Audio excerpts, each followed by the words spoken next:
After having been discussed the importance of curriculum planning, let us now talk about the curriculum and instruction. Curriculum is defined as a plan for providing sets of learning opportunities for persons to be educated.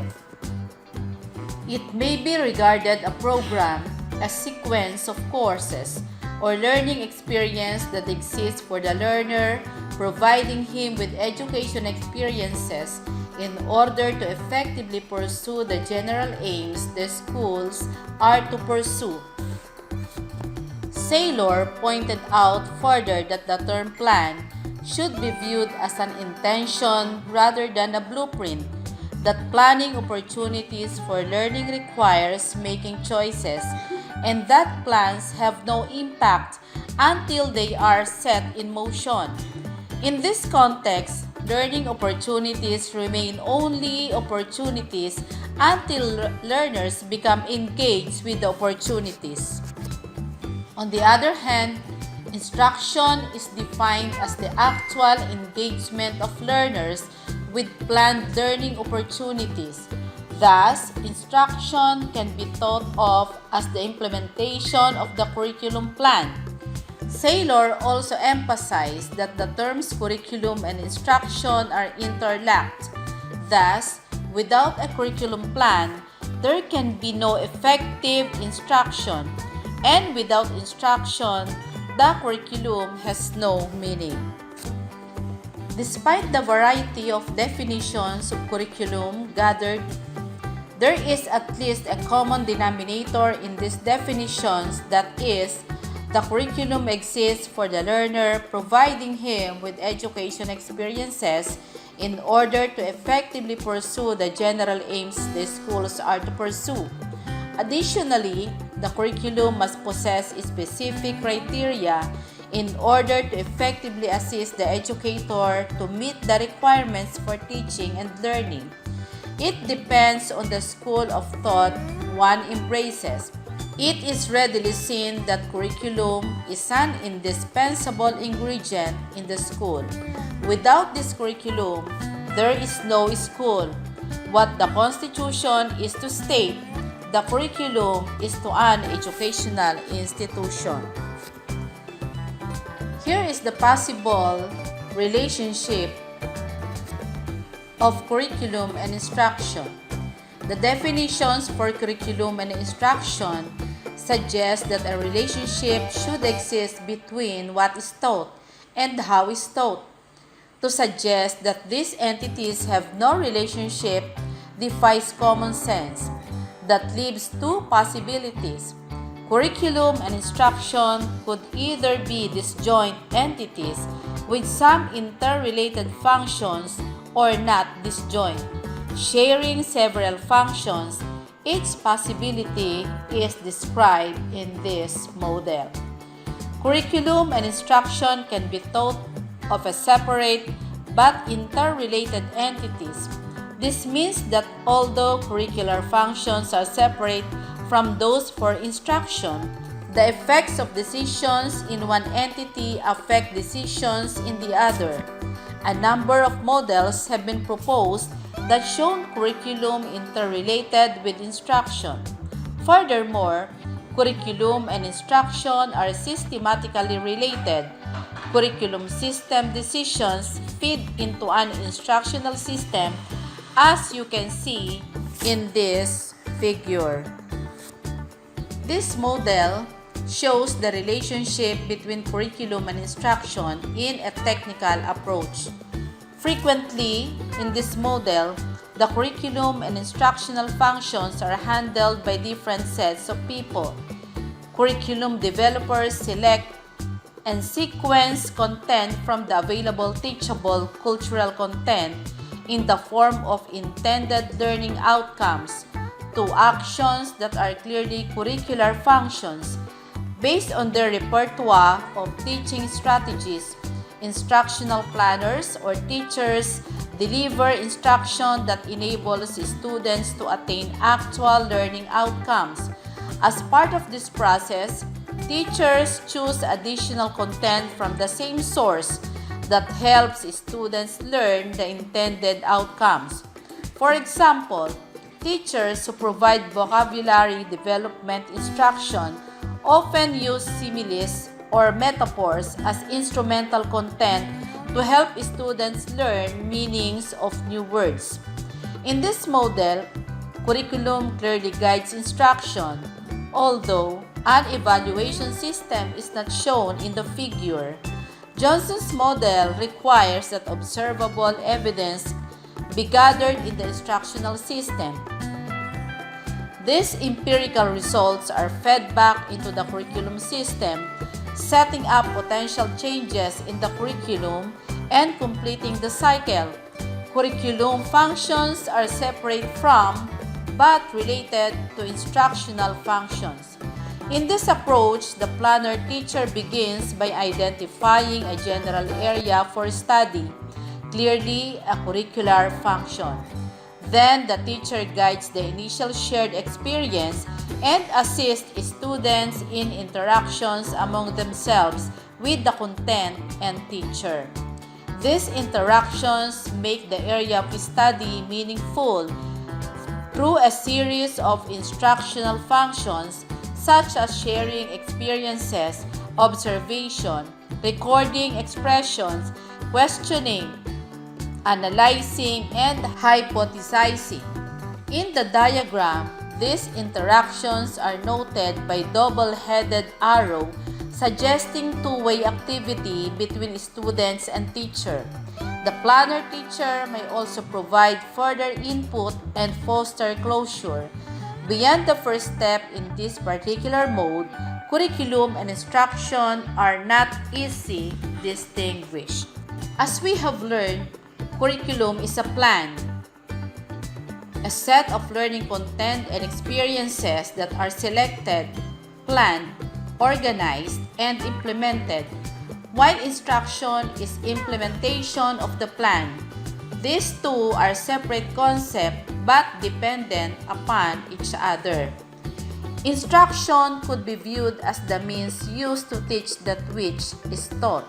Instruction may be characterized as methodology, the teaching act, implementing, and presentation. Therefore, instruction is defined as the interaction between a teaching agent and one or more individuals intending to learn. Moreover, instruction is concerned with the organization of the learners, the learning environment, and the experiences of learning in order to achieve the stated goals of school. According to Pratt, it refers to curriculum content and teaching strategies. He emphasized 12 principles of effective instruction. These are time on task, motivation, mastery learning, high expectations, reading and study skills, planned lessons, an orderly environment, instructional variety, cooperative learning, computer-assisted instruction, school ethos, and parent involvement. Similarly, Dole stressed that instruction can be characterized as a process in which teachers attempt to make learning sensible and students attempt to make sense of learning. In brief, instruction has two aspects: teaching and learning. Teaching is the process of stimulating, directing, guiding, and encouraging learning activity. This process encompasses 8 elements or so-called 8 M's of teaching: milieu, matter, material, method, media, motivation, mastery, and measurement. Learning is the process of acquiring knowledge, skills, and values. On the other hand, instruction is the creation and implementation of purposely developed plans for the teaching of curriculum content. It is what teachers often concisely refer to as planning and teaching. The relationship between curriculum and instruction is so intimate that curriculum and instruction is frequently spoken as if it were one word, construction or instruculum. with curriculum being the content of what is taught along with an overall process of how that content is to be taught, and instruction being the more detailed plans and the way those plans are implemented in order to teach the curriculum content, it becomes easy to understand that the two must be compatible in order to maximize student learning. The case of multi-age illustrates this close tie that exists between curriculum and instruction. Currently, the most common classroom structure in American elementary school is the single-grade classroom. This structure is meant to make instruction more efficient, allowing students of the same age to move through curriculum content at the same pace. In these classrooms, the most prevalent teaching method is whole class direct instruction.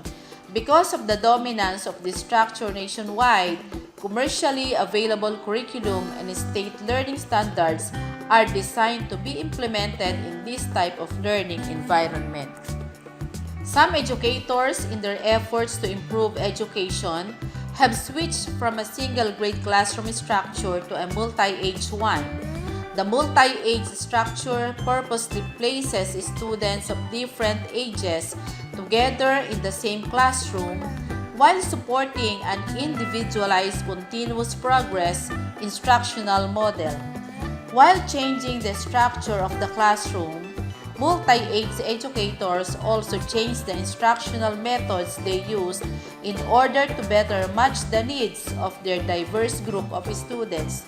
They have found that curriculum designed for use in single-grade classroom is not always adaptable to environments in which whole class direct instruction pacing are needs that are central to multi-age practices. The instructional methods used by these teachers necessitate that curriculum be organized in a compatible manner. The relationship between curriculum and instruction are like Siamese. One cannot survive without the other. Both curriculum and instruction require decision-making. There are 4 models of curriculum-instruction relationship. Number 1 is the dualistic model. In application, what takes place in the classroom under the direction of the teacher seems to have little relationship with what the master plan says should go in the classroom. The planners ignore the instruction, which should go hand in hand with the curriculum. With this model, the curriculum or instruction may change without significantly affecting one another. In short, they function independently. The second one is interlocking model. As the name implies, curriculum and instruction depend on each other. Since the system is interlocking each other, therefore, there is a relationship. It depicts an integrated relationship between each. Hence, the separation of the two may bring harm to each other. The next one is the concentric model. This model reveals varying degree of independence, interlocking from complete detachment to interlocking relationship. In this model, instruction is with curriculum as such as a subsystem. And the fourth one is a simplified model, which is a cyclical model, which stresses the essential element of feedback. Curriculum and instruction are separate entities with a continuing circular relationship. The idea is that curriculum makes a continuous impact on instruction and vice versa. The implication is that instructional decisions are made after curricular decisions, which in turn are modified after instructional decisions are implemented and evaluated. Though the diagram shows curriculum and instruction as separate, they should not be perceived the way they should be seen as part of a sphere. As a conclusion, curriculum gives meaning and directions to all educational efforts. It is a plan for providing sets of learning opportunities for individuals to be educated, while instruction is the implementation of the plan. The relationship between curriculum and instruction are like Siamese. One cannot survive without the other. Both curriculum and instruction require decision making. Thank you very much and have a blessed day.